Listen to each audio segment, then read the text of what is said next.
Last night on our coaching call, we had a specific question around this all or nothing topic. And I said, I want you to find the gray area. And then I said, Mm. what's your favorite color? And, the lady said blue. And I said, I want you to find the blue area.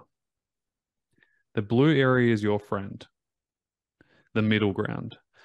I think we as humans perceive the gray area as so shit and boring, and it's just not possible to even be there. And I said, we need to really change the way we look at things. And so let's make the gray area your favorite color.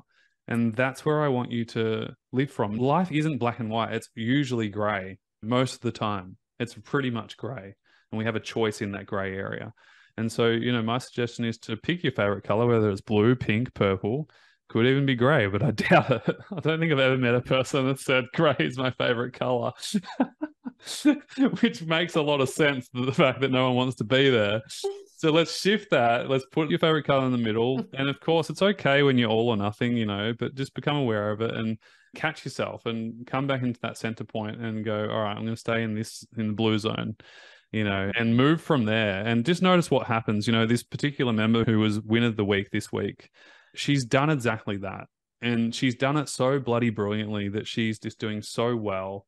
And it seems magical from the outside.